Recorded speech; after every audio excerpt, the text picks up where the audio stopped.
कभी सोचा है कि आसान किश्तों का ये जो वादा है, ये किसी को कहाँ तक ले जा सकता है? आज हम एक ऐसे ही छिपे हुए आर्थिक जाल की बात करने वाले हैं। एक ऐसा जाल जो भारत में लाखों लोगों को बिल्कुल चुपचाप अपनी गिरफ्त में ले रहा है। ये है ईएमआई का कर्ज जाल। चलिए इसे जरा गहराई से समझते। ईएमआई पे तो ले ही सकते हैं। ये आवाज, ये सोच हम सबके मन में कभी ना कभी तो आई ही होगी। सुनने में कितना कितना नॉर्मल लगता है ना, लेकिन असल में यही वो दरवाजा है जो एक बहुत ही खतरनाक चक्कर की ओर खुलता है। एक छोटी सी किश्त की आसानी, सच पूछिए तो एक बहुत बड़ी कीमत वसूलती है। तो ये ईएमआई ट्रैप आखिर है क्या चीज? सीधे शब्दों में कहें तो ये एक ऐसी सिचुएशन है जहां छोटी छोटी मंथली किश्तें देने की आदत धीरे धीरे, बिल्कुल चुपके से किसी की सारी सेविंग्स, कैश फ्लो और लंबे समय में अमीर बनने की पूरी क्षमता को ही खत्म कर देती है। हर महीने छोटा सा अमाउंट जाता है तो दर्द महसूस नहीं होता, पर असल में कोई अपनी आर्थिक आजादी की कीमत पर बहुत ज्यादा पेमेंट कर रहा होता है। अच्छा, तो चलिए अब ये समझते हैं कि आखिर ये ऑफर्स इतने लुभावने लगते ही क्यों हैं। मतलब ऐसा क्या है इनमें कि दिमाग लॉजिक लगाना ही बंद कर देता है। कंपनियां और बैंक्स हमारी सोच का फायदा कैसे उठाते हैं? देखिए, ये पूरा का पूरा एक दिमागी खेल है। 1 लाख का फोन एक साथ खरीदना बहुत मुश्किल लगता है, लेकिन महीने के 5,000 वो तो बहुत आसान लगता है ना? यही है वो तुरंत मिलने वाली खुशी का एहसास जो हमें लंबी अवधि में होने वाले नुकसान के लिए अंधा कर देता है।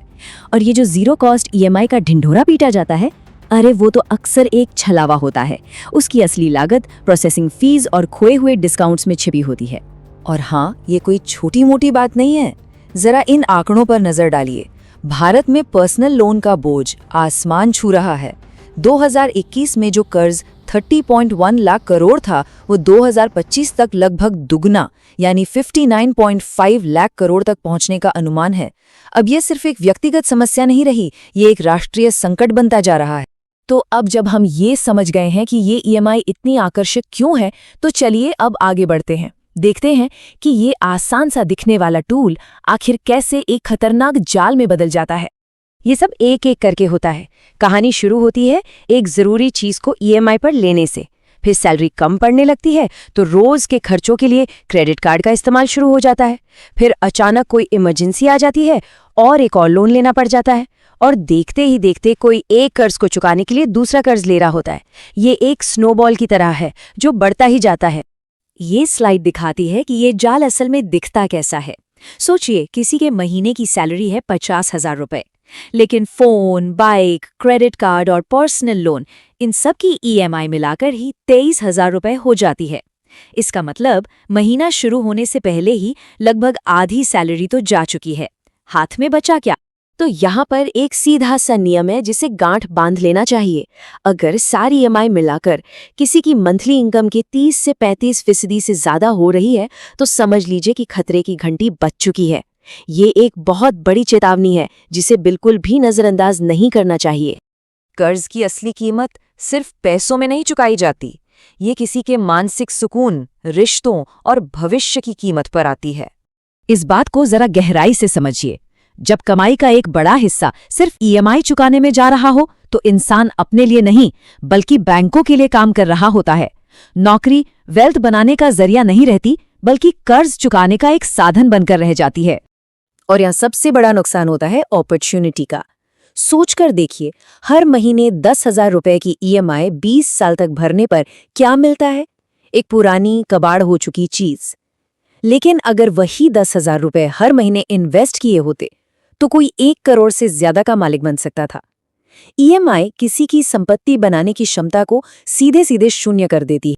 देखिए, हर ईएमआई एक जैसी नहीं होती। सबसे खतरनाक है क्रेडिट कार्ड की ईएमआई, जहां ब्याज दर 48% तक जा सकती है। सोचिए, 48%। इसके बाद आते हैं ये गैजेट्स और पर्सनल लोन। इनसे कोई ऐसी चीज नहीं बनती जिसकी कीमत बढ़े, बल्कि ऐसी चीजों के लिए पेमेंट की जाती है जिनकी कीमत खरीदने के अगले ही दिन से घटनी शुरू हो जाती है। इस आंकड़े को समझिए। जिस फोन को बड़ी शान से ईएमआई पर खरीदा गया है, उसकी कीमत एक ही साल में 40% तक गिर जाती है। लेकिन कर्ज उतना का उतना ही खड़ा रहता है। ये एक ऐसा सौदा है जिसमें हार पहले से ही तय है। ठीक है, अब तक हमने समस्या को, उसकी गंभीरता को अच्छे से समझ लिया, लेकिन अच्छी खबर यह है कि इस जाल से बाहर निकलने के रास्ते हैं। तो चलिए अब समाधान पर ध्यान देते हैं।